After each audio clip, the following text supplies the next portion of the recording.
अस्सलाम वालेकुम। आज की कहानी गुमशुदा फाइल गफलत। दफ्तर की इमारत पुरानी थी मगर उसकी फाइलें नई कहानियां रखती थी। हर अलमारी में बंद कागज सांस लेते राजों की तरह खामोश थे। अहमद रोजाना वक्त पर आता और वक्त पर वापस चला जाता। वो एक आम क्लर्क था मगर उसकी आंखें सवाल करती थी, सवाल जो फाइलों के दरमियान दब कर रह गए थे। एक दिन अलमारी नंबर 7 से एक फाइल गायब पाई गई। फाइल का नाम सादा था मगर वजन बहुत भारी था। किसी ने शोर नहीं मचाया, सबने नजरें चुराई। गफलत यहाँ जुर्म नहीं बल्कि आदत बन चुकी थी। अहमद ने खामोशी में वो खाली जगह महसूस की, जैसे किसी ने दीवार से ईंट निकाल ली हो। उसने रजिस्टर देखा, अंदराज मौजूद था। फाइल दर्ज थी मगर मौजूद नहीं थी। सीनियर क्लर्क ने कंधा झुकाया कर बाल टाल दी। ये दफ्तर था, यहाँ सवाल नहीं सिर्फ हुक्म चलता था।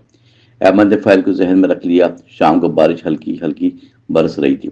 दफ्तर की सीढ़ियां गीली और फिसलन भरी थी। अहमद रुका, पीछे मुड़ा, फिर अलमारियों को देखा। लकड़ी के दरवाजे जैसे आग बंद किए खड़े थे। उस रात अहमद सो न सका। फाइल का ख्याल उसके साथ बिस्तर पर बैठा रहा। उसे लगा जैसे फाइल सिर्फ कागज नहीं थी, वो किसी की जिंदगी का खुलासा थी। अगले दिन अहमद ने पुरानी अगले दिन अहमद ने पुरानी फाइलें खोलना शुरू की।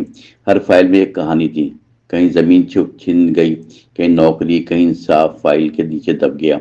अलमारी 7 के आसपास अजीब खामोशी थी, जैसे सब उसे जानबूझकर नजरअंदाज करने लगे थे। अहमद ने चुपके से चौकीदार से बात की। चौकीदार ने आंख झुका ली। कहा, कुछ चीजें गुम नहीं की जाती, उन्हें गुम कर दिया जाता है। ये जुमला अहमद के दिल में ऐसा उतर गया, उसने समझ लिया गफलत एक पर्दा है, पर्दा जो नियत को छिपा लेता है। दोपहर को एक बूढ़ी औरत दफ्तर आई। उसके हाथ में रसीदों का पुराना लिफाफा था।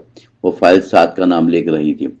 अहमद के कानों में शोर गूंजने लगा। ये महज इत्तेफाक नहीं था। वो औरत बैठ गई, इंतजार करने लगी। उसकी आंखों में बरसों की थकन थी। अहमद ने पानी दिया, बात करने की कोशिश की। वो बोली, मेरा केस इस फाइल में था। इसके बाद अहमद ने फैसला कर लिया वो गफलत का हिस्सा नहीं बनेगा। शाम को दफ्तर बंद होने के बाद वो दोबारा अलमारी 7 के पास आया। फर्श पर धूल में हल्के निशान थे, जैसे किसी ने अलमारी सरकाई हो। दीवार के पीछे खोखली आवाज आई। अहमद का दिल जोर से धड़का। ये कहानी यहाँ खत्म नहीं होती, यहीं से असल फाइल खुलती है। दीवार के पीछे एक पुराना खाना छुपा हुआ था। अहमद ने हाथ बढ़ाकर लकड़ी हटाई। अंदर मिट्टी से भरी फाइलें रखी हुई थी। सबसे ऊपर वही गुमशुदा फाइल थी। उसका कवर फटा हुआ था मगर नाम वाज़ेह था। अहमद ने फाइल उठाई, हाथ कांप रहे थे। ये महज कागज नहीं था, ये कई जिंदगियां थी। उसने फाइल खोली। अंदर फैसले अधूरे थे, दस्तक जानबूझकर रोके गए थे। हर सफा गफलत की गवाही दे रहा था। अहमद को सच दिखाई देने लगा। ये एक नहीं, कई फाइलें थीं। सब कुछ छुपा दिया गया था। दफ्तर बंद होने के वक्त दफ्तर बंद होने का वक्त हो चुका था मगर अहमद ने फाइल बैग में रख ली। वो जानता था कि जुर्म है मगर खामोश रहना उससे बड़ा जुर्म था। घर पहुंच उसने पूरी फाइल पढ़ी। हर नाम किसी न किसी का हक था। हर तारीख एक टूटी उम्मीद थी।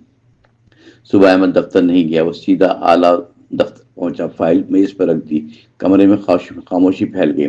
एक अफसर ने फाइल खोली। उसका चेहरा जर पड़ गया। ये फाइल दफन होनी थी। ये अल्फाज कमरे में तैर गया। अहमद ने पहली बार आंखें मिलाकर बात की। ये फाइल जिंदा रहेंगी। बूढ़ी औरत को बुलाया गया।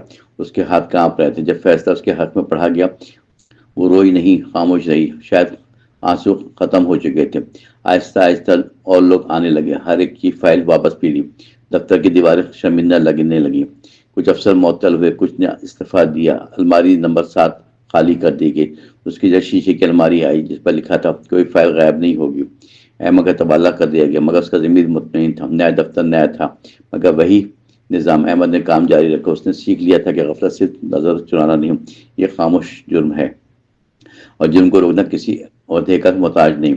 एक दिन एक नौजवान क्लर्क आया। उसने आहिस्ता से पूछा, सर एक फाइल गायब है। अहमद मुस्कुराया। कहानी दोबारा शुरू हो चुकी थी मगर इस बार गफलत अकेली नहीं थी।